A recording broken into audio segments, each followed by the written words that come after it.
Welcome to Who Runs This Park, a podcast where you are invited into the hearts and stories of those who have committed their careers to the protection and preservation of our great national parks. Who Runs This Park aims to be a catalyst for inspiration, highlighting all that goes into managing our national parks and building a sense of appreciation for the invaluable beauty, diversity, and history of our protected lands.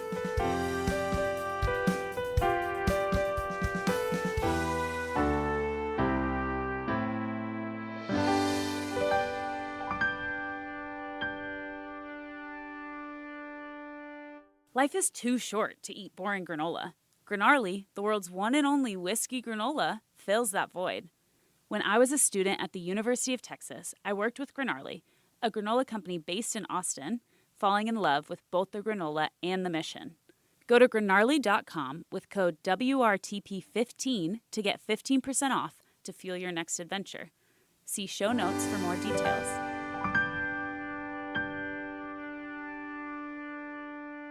Today, we have Laura Miller with us, the Superintendent of Hot Springs National Park. Hot Springs, established in 1832 as the oldest parkland set aside by the federal government, is located in Arkansas and combines the grand architecture of historic bathhouses with mountain views, ancient thermal springs, hikes, and a rich geology. Laura has been the Superintendent of Hot Springs National Park since 2018, and today we have the privilege of hearing her story, learning from her diverse experiences establishing and developing national park sites, and getting a glimpse into her heart and passion for our national parks.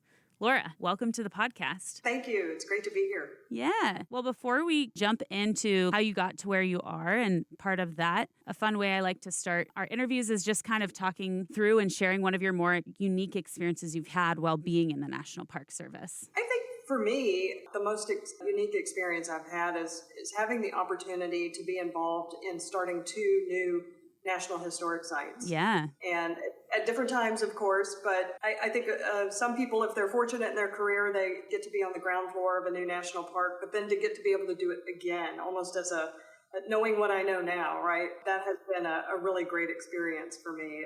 I love planning, and I think our park planners are involved in a lot of new parks, but to be in the park and see it go from an idea all the way up to a fully functioning, in my case, National Historic Site, has just been a really great experience. And what I love about planning is when you're planning something, all things are still possible, right? Right. The realities haven't set in, budget, staffing, all those things that we deal with on a daily basis. None of those are considerations that you really have to think about. You can just think about what are the possibilities here, what is the best way to protect this site and share it with all of our visitors. So yeah, that's always a really great, you get to dream a little bit and then absolutely be expansive and then, kind of see what of that becomes a reality. Right. Well, and talk to other people. What would you like to see out of this? What experiences would you like to have here? And that's always a great opportunity to do. If you go work for another park that's been around for, a long, long time, a lot of things are already set. There's certain ways that we do things.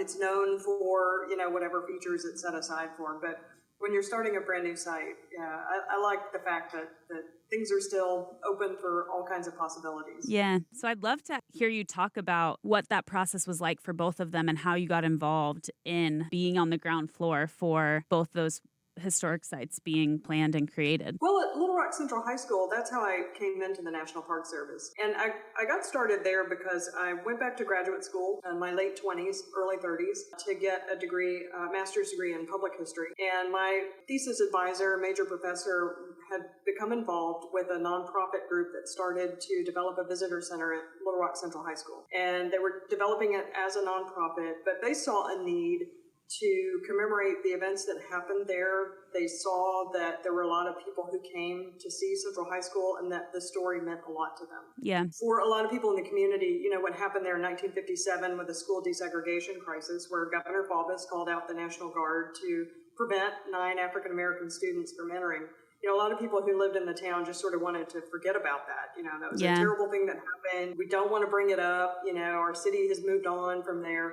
But a lot of people came to the city and wanted to see the school because it meant so much to them. Like Justice Sandra Day O'Connor, was in Little Rock for, I think, a speaking engagement. But on the way back to the airport, she wanted to stop by there and see it. That's and a cool. lot of other people. And so And this is before it was like a before proper it became, historic site. yeah. So a lot of civic leaders thought, we need to have something here that tells the story, that Right. commemorates the story. And we just happened to have a hometown president, Bill Clinton, in office, and it just so cool. happened it was coming up on the 40th anniversary of the events in 1997. So that was an opportunity to get a lot of attention, a lot of energy, and a lot of excitement about it. So this nonprofit group they restored a mobile service station that was across the street from the school that was there in 1957.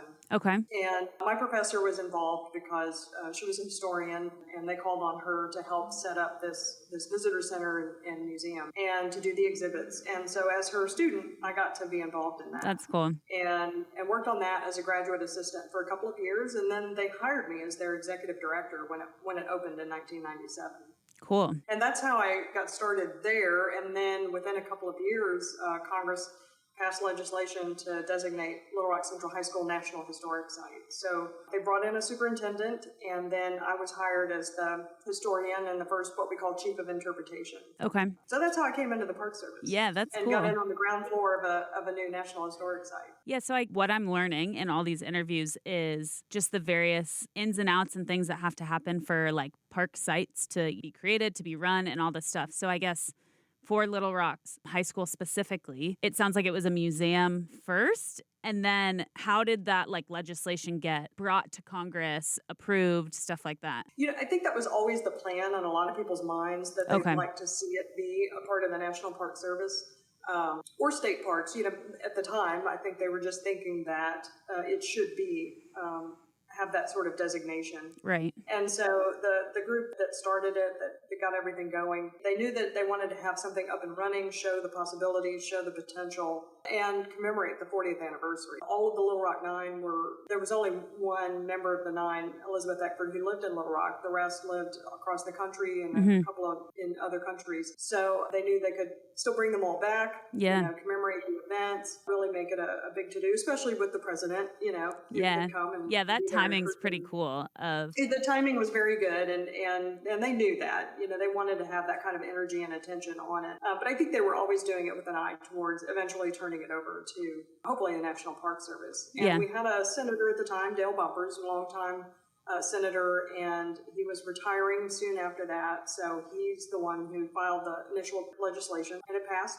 And it became a National Historic Site. And what was it like creating that original? Because like you said, I'm envisioning you come into, a park that's already established and there's already like a story being told. And yes, you have probably as a superintendent and as other roles within that site, like you have the ability to maybe create a new exhibit or update a certain story. But what was it like coming in and creating that story, or I guess the exhibit from the ground? That's an interesting opportunity, or cool opportunity also. It was, and that's why the nonprofit group reached out to University of Arkansas at Little Rock, where I was a student, because they wanted help in doing the exhibits primarily, and that's how my professor became involved. And we were fortunate to have a public history program, which is specializing in doing exhibits or museum work, curatorial work, as opposed to academic history in the more traditional sense with teaching and research. So we started working on the exhibits, and at the time I was working for an insurance company, and I knew about the events of 1957, but not in great detail. I mean, I just knew about them from, being in school. Yeah.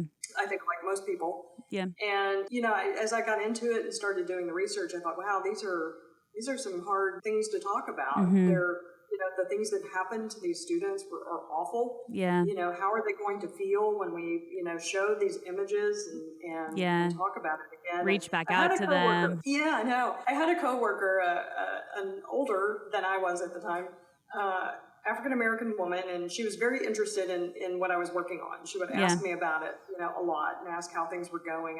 And I told her one time, quite frankly, I said, how are people going to feel about this when we start talking about these terrible things that happen to them, and how they were, abused inside the school and terrified, quite frankly. And she just looked at me and she said, you can never go wrong telling the truth. And that's something I have. That's really good.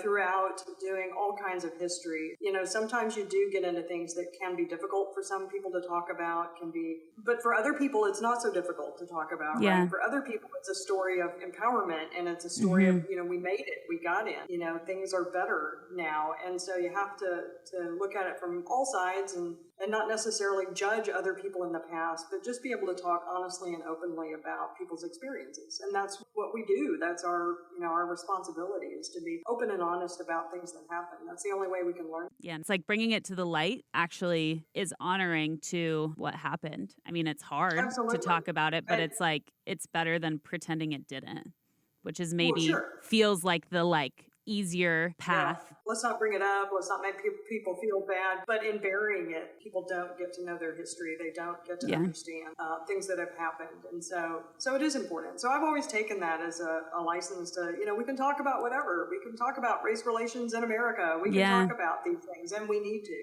Yeah. We just need to make sure that we're grounded in, good scholarship and good research. Yeah. And that, what we're saying is the truth and backed up by the events of what happened. Yeah, it's a cool lesson that you got to learn at that time and carry with you. Yeah. So in that day, we were working on a very small exhibit. I mentioned we were restoring a former mobile service station. Right. So you've been in a gas station, they're not large. The entire exhibit was in what was a 2-bay garage of a gas station.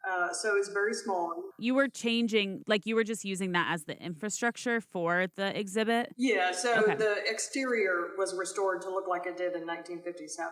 And then on the interior, it was changed. So we had a lobby space and a small gift shop, and then the exhibit space. And so we had to tell a very big story in a very small space. Yeah. And that's challenging. That's the challenge with exhibits anyway, is to, take a complex idea and break it down into 100 words or 200 words. But it was challenging to do that. But the exhibits were powerful. I mean, people really responded well to them. And then the plan always, once it became a National Historic Site, was to build a permanent visitor facility and be able to tell more of the stories. So I was at Central High for about 10 years, a little over 10 years with the Park Service. And I had the opportunity to be there for the 50th anniversary when we opened the new visitor center, we opened new exhibits. So it was almost like those first exhibits from 1997. We were able to do preliminary, survey work with visitors. We saw them come in, saw how they talked about it and interacted with it. We knew what questions they still had or what they were asking about. And that really helped inform the way we did the exhibits for the permanent visitor center. So is the school itself still a functioning school? It is. It's still very much an active high school with a large student body. And it brought some challenges, but it's also the best thing that could still happen at that school, right? It's still educating new generations of students. Obviously very diverse student body now. And we had an opportunity to work with a lot of the key faculty members over there and their students. A lot of student volunteers, a lot of great opportunities to do some really cool educational programs with them. Yeah, and we were able to we worked out an ability to do tours through the high school, especially during the summer, when school was out, and selectively during the school year. I don't know how things are now post-pandemic. Right. Otherwise, but for a time we were able to do tours inside the school, and you just didn't want to be there when classes changed because it would be a little chaotic. You don't have a group of second graders in there when a bunch of teenagers came streaming out of classrooms. Yeah. I don't know, on their phones, whatever the Gen Z do these days. Well, and but being inside the school gave, I think, visitors a real sense of what that experience could have been like for students, because once you're in there, you realize there were a lot of places that the Nine could be and be very isolated. No adult might be, within earshot or sideline of what could happen to them. They were lost in a sea of other students. And so a lot of things did happen to them while they were in there, kicked, punched, all kinds of really awful things. And being inside the school and knowing that, this is a short hallway and then it takes a turn, or there's a dark corridor here, you can feel it right away. Especially, what it could have been like. Seeing the exhibit and hearing and reading the stories, and then just seeing how it really could have played out. Right. And it's a story that resonates with a lot of people, right? We all know high school. Yeah. And it can be difficult and awkward and scary for everybody, I think, at different times. So I think a lot of people on some level really sort of understand. And then to know that you're in the middle of this giant national, news event while you're still trying to live your life and get an education. I mean, it's very tough. So I guess taking a step back, what got you interested? Well, I guess first question is, so were you working at an insurance company and then doing school part-time? Yeah.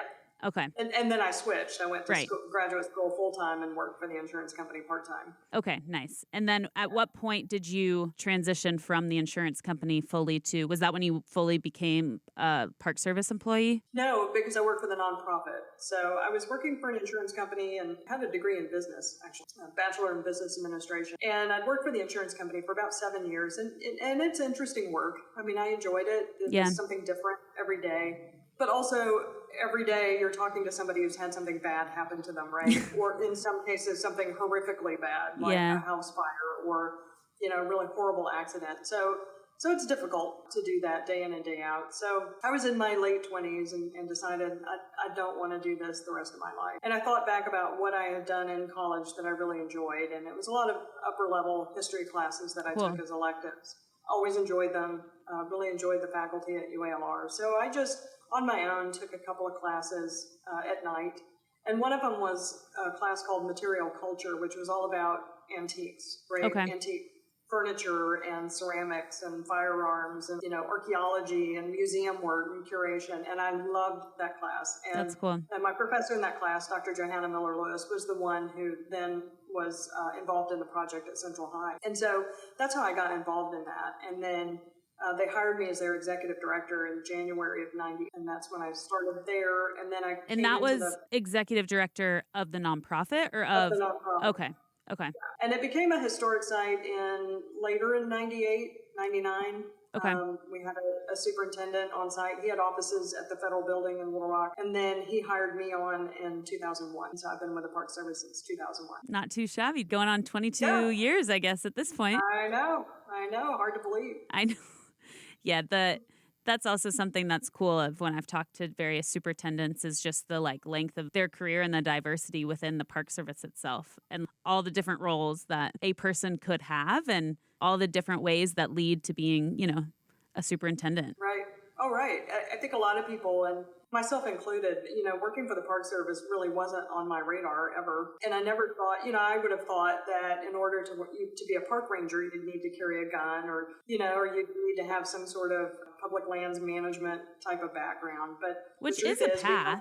It is a path, certainly, and a lot of people follow it. But we also come from all different, kinds of backgrounds because there's all different kinds of work that we do. We have scientists and we have historians and I had speech communication majors who came to work as park guides, educators, just everybody. And people in business. We have HR people, we have budget people, we have people who do all kinds of things. So I think any background could probably get you an entry, and it just depends on where you want your career to take you. What was your experience? Because you'd said part of your time in the Park Service has been setting up 2 different historic sites. What was the other historic site that you were a part of, and how did that come into fruition? I was at Central High until 2010, so I was there for about 10 years after coming into the Park Service. And we got to, like I said, open a new visitor center. I got to do all the planning, from, here it becomes a park, and then you do a general management plans, what we called it, to plan out the future of the park, and then we do an interpretation plan for how you're going to tell the stories. And did you work with a architect or something to build the actual building itself? Yes. So the plan that we did always called for a new visitor center, and then we were able to get funding for that and worked with our regional office and our Denver Service Center who do a lot of our construction project management. Mm-hmm. So we worked with an architect to design the building, and then worked with our Harper's Ferry Center and a contractor to develop the exhibits that went into the building. So we were doing both things simultaneously and planning for, 50th anniversary and planning a full year's worth of events. So it was a very busy couple of years leading up to that. And then that year. Then, started looking around. Okay, what's the next challenge? I've been here for quite a while, 10 years, in one place. For the Park Service, as you can imagine, it's kind of a long time to be somewhere. And there was a new National Historic Site that had been talked about coming online, waiting on Congress to pass the legislation in Hope, Arkansas. Okay. It was the President William Jefferson Clinton Birthplace home, National Historic Site. Cool. President Clinton was born in Hope and spent the first 4 years of his life there. So Very similar situation. A nonprofit group had purchased his home when he was in office and then restored it and opened it and ran it Wow. for a number of years before it became a historic site. So then I was on the other side of it. Instead of working for the nonprofit, and here comes the Park Service, coming in and starting a new site, I was now the Park Service coming into a new community and starting a new national historic site. So it was quite an experience. But to think back on how we did Central and to try and set things up very similarly, I think it worked pretty well there for a while. It's a cool perspective because you, like you said, you had the perspective of being in the nonprofit and maybe understood some of the frustrations that they felt or what it is like to kind of give that ownership to the Park Service and let go of some of the responsibility. And so I'm sure you were able to come in with more empathy for the process. I really tried because I did understand it. Even when that's your goal, even when that's what you want to have happen and you're working towards it, it still feels like somebody is coming in and taking something you've worked hard on for many years and they're going to change things or, they're coming in and they think they can do things better. And that's not, really true. I mean, you're really working towards continuing to build something great. But it still can feel that way from time to time. And so I tried to think about that and to be empathetic with what they were feeling, to always be grateful for getting it started, for saving it in the first place, and all the hard work to work to make it a National Historic Site. And I told them a lot. I said, it's not everybody who creates a national park, and you did. Yeah, I mean, that's a big deal. A tremendous achievement. And, you should be grateful for it, and we still need you. We still need you as park partner. Yeah. So it worked really well. But a much smaller site still, and in a smaller community for sure. And we were very fortunate because it was up and running. We didn't have any downtime. It became a National Historic Site, and the nonprofit group closed down on December 31st, and we opened on January 2nd. With New Year's Day. And one day, like the national holiday, and then it's like we had to turn it around and still, serve visitors. We couldn't really shut it down and plan. So I had already been working to bring on some student, part-time staff. I had lured one of my former colleagues back from another park to come, who had worked with me at Central, to come back and help out. And then we had a group of folks from Harper's Ferry Center coming to do some temporary exhibits. Okay. And they were scheduled to be there 1 week, and it just so happened we had something that never happened in Hope. We had about 8 inches of snow. Oh, wow. It was in January. Yes, that doesn't happen very often. But what it allowed us to do was close down for a couple of days, and they were already in town, so they had nothing else to do, so they were able to get over to the site anyway, and we were able to sit there and really hammer out the exhibits and how they should look and what they should say really quickly without having to get up and do tours from time to time also. So that helped quite a bit. Yeah. And then we were on a time crunch because the former president then at the time was coming in April to do the dedication, the official dedication. So we had to prepare for all that really quickly with the Secretary of Interior, the congressman, the former president, and all new staff. Right. My former colleagues at Central High were tremendous help. Some of the staff here in Hot Springs, because we're very close proximity, were a big help. And it just turned to be one of those days that it was perfect. Everything went perfect. The perfect sky, perfect weather. President Clinton was in his element. He was having a wonderful day visiting, reminiscing, visiting family and friends. So he was on. It was interesting being on stage with him and watching him write his remarks moments before he got up and spoke. Oh, wow. I mean, I could see what he was doing, and he was listening to the other speakers, and he was just sort of, making comments as they came to him, and then he just got up and spoke in what you would have thought was a fully prepared, speech. Yeah, that's a pretty... It's cool to see people who are who have a lot of experience in an area. And even with some of the presidents, they have a lot of times people help them with their speeches and everything. Sure. And so to see him, his brain churning and then output that is very good. It's very impressive, I would imagine. Right. Oh, it really was. And fascinating, really. Yeah. I mean, there were just a page of notes, and he got up and spoke for 30 minutes. I imagine myself being very conscious of, if I was meeting former President Clinton, I have to have a really good handshake, a very memorable, just silly stuff like that of, oh man, all that, business school practice. Gotta be impressive with my firm That's handshake. Right. Don't do anything stupid. Yeah, I know. Well, we got to take him on a private tour of the Birthplace home after, the ceremony. And before we let everybody else in, we had a few moments to take him on a tour. So that's cool. I'm touring him around his former home, his grandparents' house. And, and the Secretary of Interior, Ken Salazar, was there, and our congressman was there, and Hillary Clinton called on the cell phone while we were, so we're all having to stand there like we're, not listening to a private conversation. Yeah. You're like, no, I'm not eavesdropping. No, this is great. Cool. We'll just wait here for a moment. Yeah. Okay, take your time. And I mean, he was just having a great time and laughing and reminiscing, telling stories. We were recording a lot of it and taking photos because we thought this is going to be great for, future interpretive programs to be able to, listen to what he said about these rooms and about his family experiences there. And it was just a fantastic day. All of our staff got to meet him and that's he was cool. very gracious. He stayed and talked to everybody afterwards, took a big group photo. So, and I told him beforehand, I said, look, lots of things can happen today. Things can go wrong. Just be flexible. Just don't let anybody get upset or just find them a seat. Let's all, get in and have fun. Yeah. And have fun. I said, there aren't many times in your career you'll get to meet, folks like this and be involved in a grand opening. So just enjoy it, have fun. And we did. Yeah. Great. Yeah. You're like, and we had a great time. Even really better. It really went well.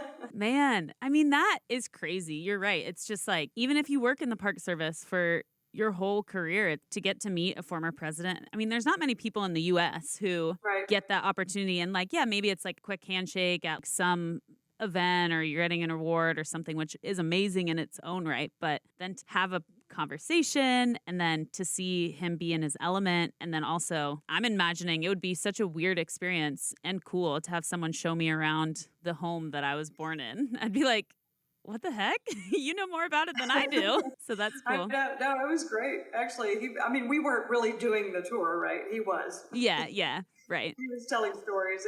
And because he knew the Secretary of Interior very well, they were talking. It was Ken Salazar at the time. Was he the Secretary of the Interior when President Clinton was in office? No.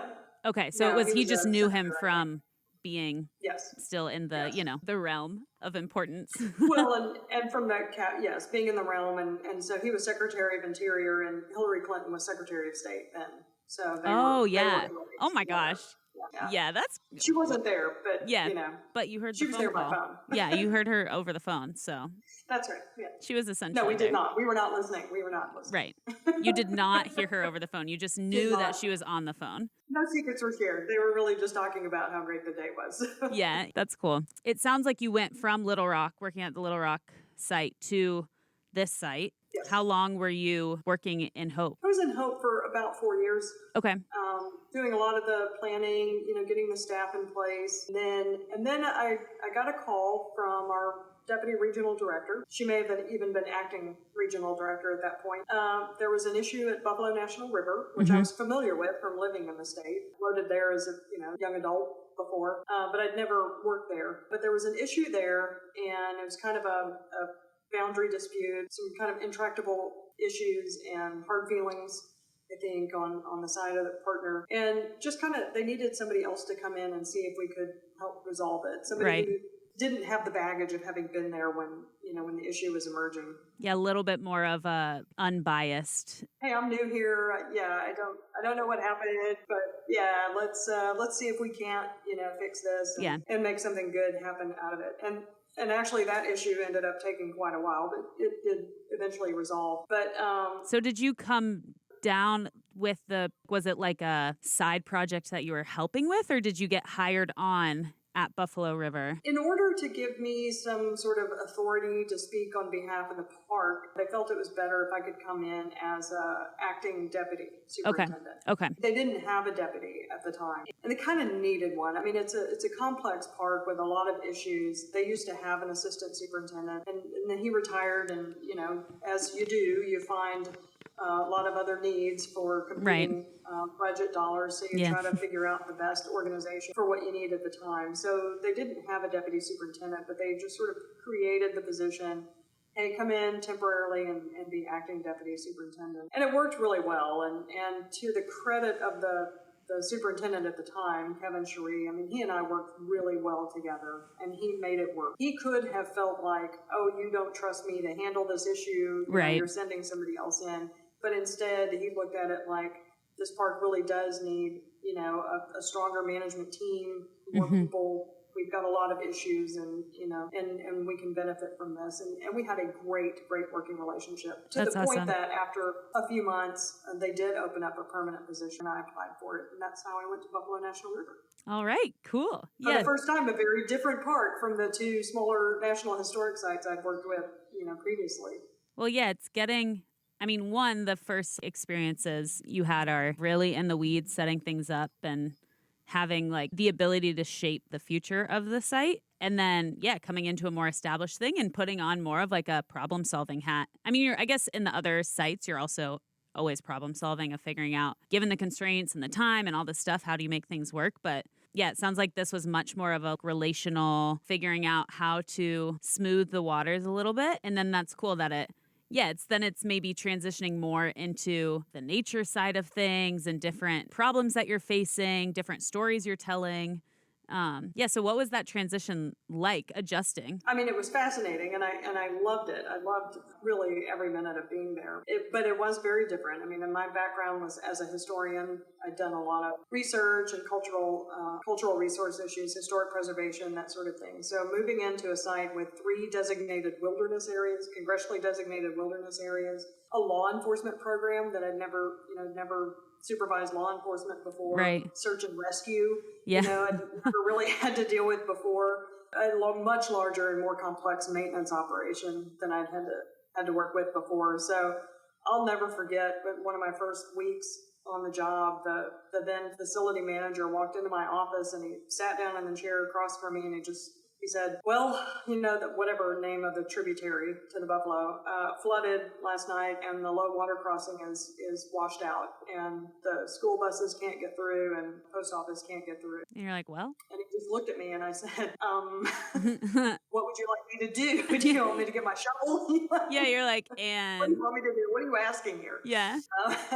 I had been spoiled with previous, facility managers and others who would say things like, here's the situation, here's, 2 or 3 options, here's what I think we should do. I brought him along to that way of thinking, and we figured it out. We figured out a temporary solution to be able to get folks where they needed to be. But there were always issues like that. When you're dealing with a river that's 136 miles long and it floods periodically, and you're constantly having to upgrade and replace infrastructure or figure out how to move infrastructure up out of the flood zone. It's a constant challenge. So those were all new things that I had not dealt with before. Yeah, I've learned a lot from like various superintendents I've talked to and just sometimes with increasing frequency. Like I just talked to the Sequoia superintendent, and, they've had like historic floods and historic fires in the last year or 2 years. And it's just that in itself takes a lot of resources and time and energy just literally to keep things open and operating and running. Kind of before we dive more into the Buffalo National River, for folks who aren't familiar with it, I guess what part of Arkansas is it located in, and what are the main ways that the community interacts with the park? It is in northwest Arkansas, close to the Missouri border. It spans 3 different counties, may even touch on a 4th county. And like I said, the National River part is 136 miles long, flows into the White River. Okay. And it's in the Ozark Mountains. So a lot of folks from northwest Arkansas, which is a very, large population base, love to canoe and kayak on the river and have for generations. It became a national river in 1972. Mm-hmm. And it was the result of a lot of folks who had floated it for years, loved it, and didn't want to see it dammed and made into a lake, like a lot of the other engineers' projects in the state and in Missouri, where they made large recreational areas and lakes. They didn't want to see that happen on the Buffalo and flood the entire valley. So they kept it as a national river, fought for it, and it became the first national river in the country, or with that designation. Okay. And so it's a fabulous experience. It's very different. It's almost, and management-wise, it's divided into 3 different districts. And then they are very different. The upper part has more challenging, water flows, but a much shorter floating season because you have to be there when the water is there. Oh, so it essentially dries up Early during. spring, yeah, it does. It Okay. can, to where you can't really float it. And the middle section is a little more calm, but it can also dry up some or get really low. Still has great swimming holes, but not so much floatable.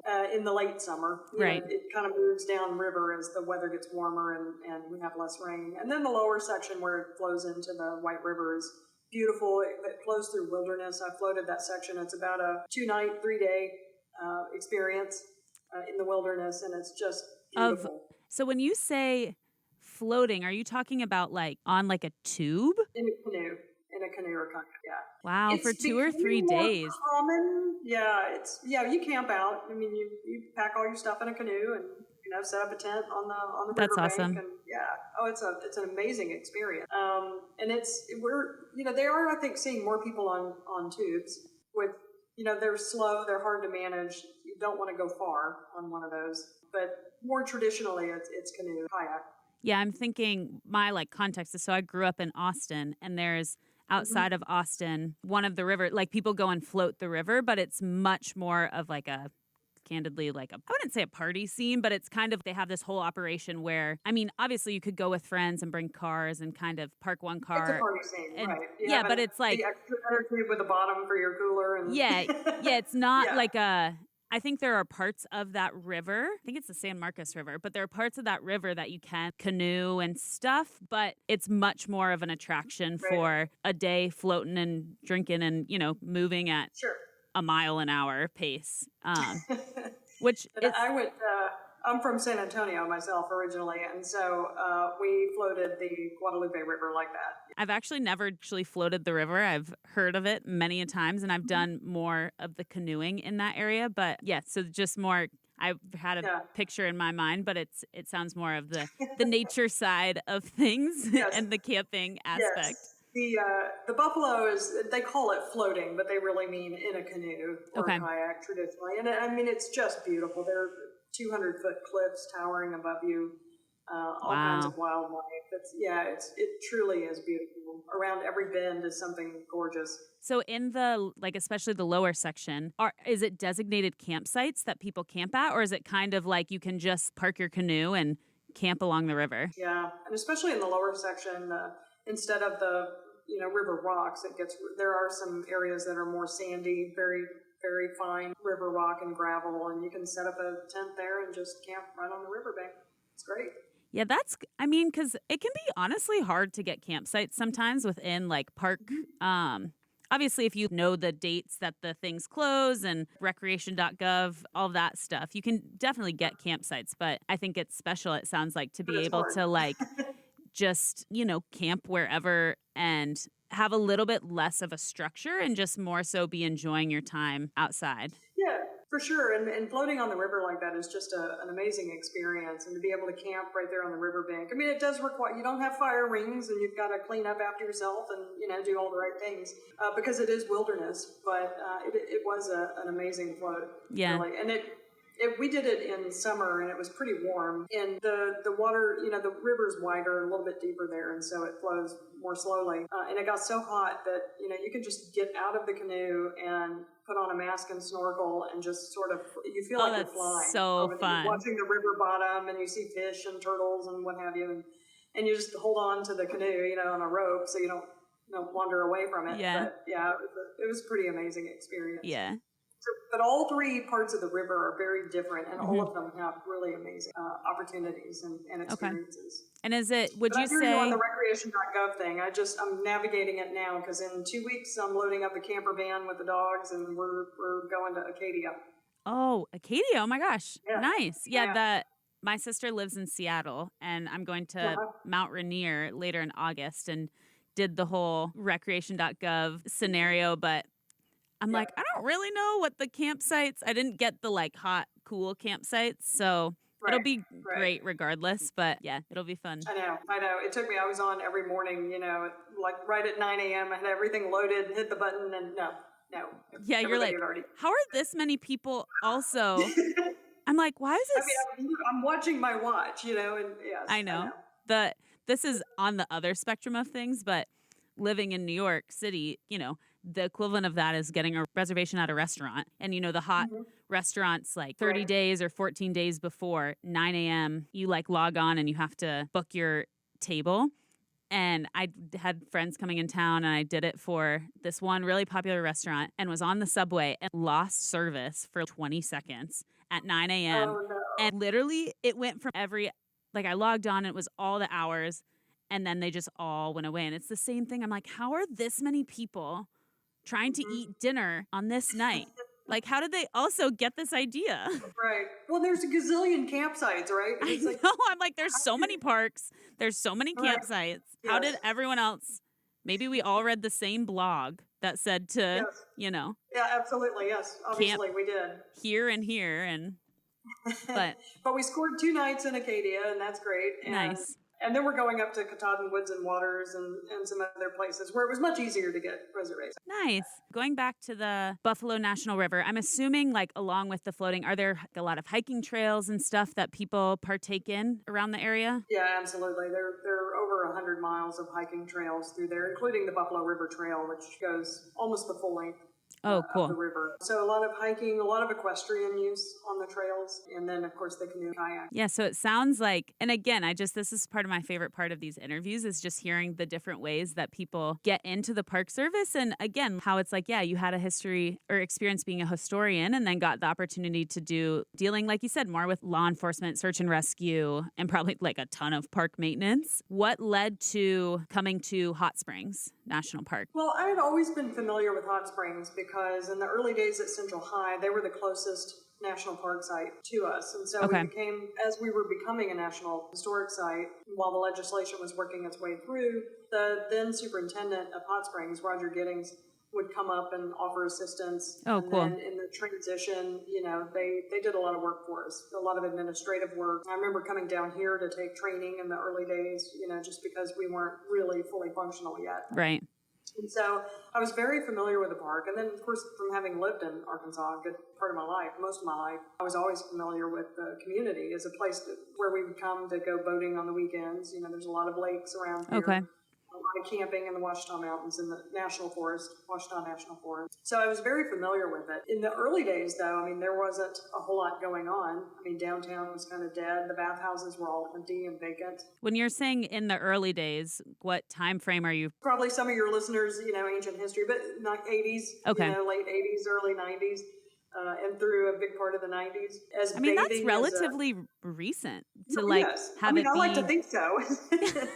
Recent past. But, the heyday of bathing and immersing yourself in the thermal water for medicinal value had gone. And even, as spas, the bathhouses weren't in great condition. And so people just kind of stopped doing that. Yeah. And eventually the businesses closed and the Park Service took over the bathhouses. They were all built by private developers on interesting. park property.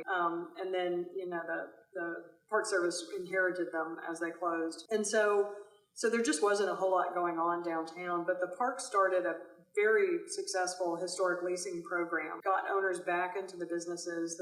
One is now a modern day spa. What do you mean by a historic leasing? So private businesses can lease the bathhouses. Okay. And open businesses in them. Okay. And in return, so the lease payment is less than probably that you would pay on the open market. But in return, they do all the maintenance on the building. So that takes that burden off the taxpayers. Yeah. Makes sure that the building stays maintained, allows visitors to come in and experience them again. And they have become very successful businesses. So one's a modern day spa, one's a boutique hotel, one is fancy. a brewery that uses the thermal water to brew beer. Really? Yes. Yes. Interesting. You should come down and visit. Interesting. Yeah, I know. And so they've become just wildly successful. And watching this over the last, 15 years or so, it has really sparked a resurgence across downtown Hot Springs. So all the businesses across the street, which are outside of the park boundary, they're all doing great as well. And a lot of new businesses coming in. You can walk down Central Avenue and it really feels like you're in a much bigger city. You hear multiple languages. There's all these different little shops to, step into, little boutiques, all kinds of fun things. And I think that has all happened in large part as a result of the investment in the park. Right. So all that to say is it was always on my radar to Right. come to Hot Springs. I was at Buffalo and I enjoyed it, loved the river. But at heart, I also like to live in a community with coffee shops and bookstores and, things to do. How unique of you. Love, Yeah. love the outdoors, love hiking and all that. But, for living, I also like Yeah. urban areas. And so Hot Yeah. Springs just seemed to have a really good mix of both things. I mean, I can walk out my office and go for a 10-mile hike all the way around the park. And then come back and, assuming it's off hours, go to the brewery or, go to Yeah. the coffee shop and enjoy urban life too. Yeah. So it was just kind of a good mix. And about the time I was ready to make a move, the longtime superintendent here retired. Okay. And I jumped on it. Yeah, you applied and then And got rest the is gig. history. Yeah. As I've been researching and preparing for our chat, it's interesting to see the Hot Springs in the fact that it has the historic leasing and is a national park situated pretty actually close to, like you said, an urban area. It's pretty unique for a national park. It is. And part of that is because it started so early. Yeah. It was in 1832, before Arkansas was a state. It was set aside as a reservation. And it wasn't necessarily the first area set aside by the government. I mean, think about forts and military installations, but it was the first area set aside to protect a natural feature and to preserve it for public benefit, which is the national park idea. Yeah. It just happened, 40 years before that other first national park. Right. Yellowstone. Which one? Which we like to point that out on social media from time to time. Right, with of them. course.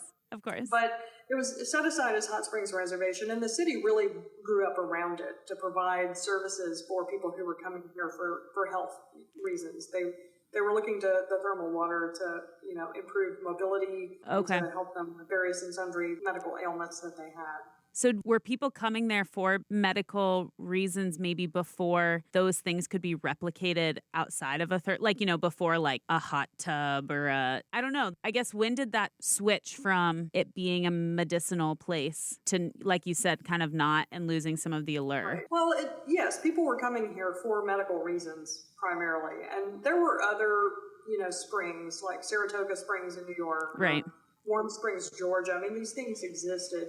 What made Hot Springs unique and a big draw for a lot of people was that the water is a pretty constant 140 degrees. You actually have to cool it off. 140? Yeah. Wow. So we cool it off. We mix it with cooled thermal water so that people can get in it. And it's, it has a particular mineral content. Actually, the different springs have slightly different mineral contents, but it's not volcanic, so it doesn't smell like sulfur. It doesn't have a smell or a taste to it, really. It's much like drinking tap water, although people swear by the health benefits still. And so it really became a highly developed site. I mean, a lot of people will come here and say things like, and everybody who hears this, who knows me, will laugh because it's a pet peeve of mine. But people come here and say, when I was in Colorado, I got to soak in the spring, just sit in a stream with a hot springs cover. When I was in Alaska, we were just outdoors and it was great. And yes, and it wasn't 100 degrees and the water wasn't 140 degrees. And also this is drinking water. So, I mean, this really quickly became an elaborate system and highly developed system to collect the spring water, store it in reservoirs. Some of it goes to drinking fountains that people still come every day and fill up water. They use it at their homes. Yeah. And then also for bathing. Okay. And it was medicinal. I mean, and think about in the early days of cities with the lack of sanitation, it could be difficult to get clean drinking water in a lot of places. So actually drinking the water probably did have health benefits for a lot of people because it was clean and not contaminated. And then if you had mobility issues, or if you were a Civil War veteran, for example, and you had maybe an amputation, it did feel better, and it did improve people's mobility to be able to, and they had a very prescribed regimen of bathing in the morning, relaxing, going out on the trails. Some of the trails behind Bathhouse Row, they were built deliberately as a series of trails that gradually became more difficult. So you could increase your stamina. Yeah. And then I would say, the heyday was right around World War II and just before and just after. And then when more modern medicine became available, when antibiotics became available, aspirin and pain relievers became available, then it sort of stopped being such a big thing for health reasons. People still enjoyed the spa experience. But nowadays, it's more of a spa experience. We do have one bathhouse, the Buckstaff, that has been in continuous operation for more than 100 years. Wow. It's the oldest concession in the National Park Service, and they offer the traditional bathing experience. That's So cool. you come in and do all the series of steps that people would have done for 100 years. I mean, and it's also cool to have the nature component be integrated as a part of the healing experience. It's like, the Yes. rehab and being able to do harder hikes and stuff like that. But then kind of a reminder of some of the benefits of just going to a national park in general is just for the soul. Yeah. It's good. Absolutely. Absolutely. And that's one of the things I love about it. Over the years, there have been a lot of people who said, well, this shouldn't even be a national park. It's a historic site because of, all the history, or it's not big enough to be a national park. We're about 5,500 acres. And, in the early days, a park was set aside. The thinking was that it would be a large enough area to protect that particular ecosystem. Well, I think we know now that even a Yellowstone isn't big enough to, it's got to be connected to other areas in order for wildlife to really thrive and do what they need to do. So, people said that from the very first days. I still hear people sometimes say it, it's a very different park. It wasn't, what I expected.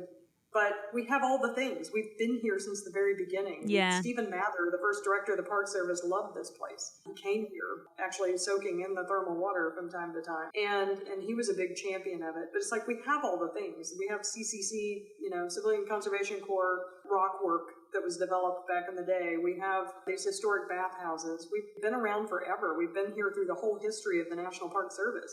But I just love that I can get on one of the trails and you feel, you're 3 or 4 miles down the trail, you're in the woods, you feel like you're way out in the middle of nowhere, and you turn a corner and this view of downtown Hot Springs opens up. And you see the tops of all the buildings, and it's just kind of an amazing experience to be this close, but yet still have the nature and the recreational experiences. Yeah, I think it's a hard thing to get in places, and it's just cool. As someone who lives in New York, I love the urban aspects, but then Right.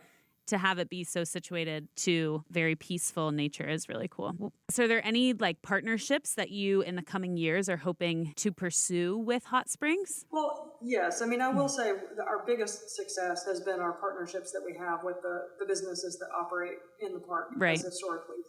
And we have a wonderfully supportive community around us. The park and the city itself have, as you mentioned, are inextricably entwined together. They grew up together and developed together. And one of the things we're working on now, a couple of things actually, we're preparing for the total solar eclipse that's going to happen April 8th, 2024, next year. 9 months from now, we're going to be in totality right here in Hot Springs.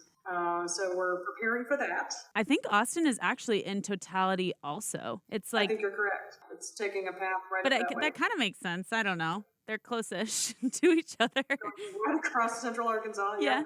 Yeah, so we're preparing for that with our city partners and other partners. We still have a couple of vacant bathhouses that we're working on leasing, hopefully soon. And then another thing we're working on, we've just started a project with the federal highways to look at infrastructure, whether it's trails or bike lanes or other infrastructure, to try and see, are there still barriers for people to have access, for all people to have access?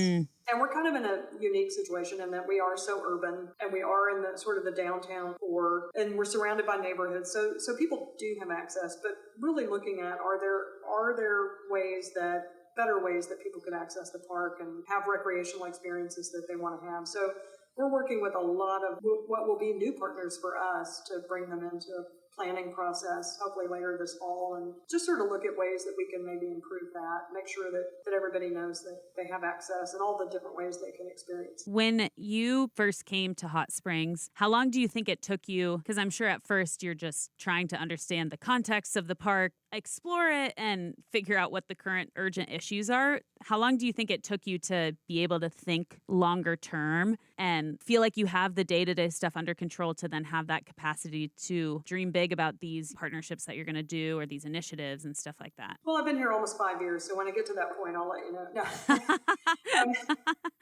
Actually, it's kind of interesting. I came on in August of 2018, and in September, we had a big meeting here with the National Park Foundation. They were bringing in a lot of their larger corporate donors. They wanted to show off the park, and they wanted me to give a presentation on the park. You're like, so are you had sure? To crash course of the history, yes. And I was upfront with them from the get-go. I said, you know what?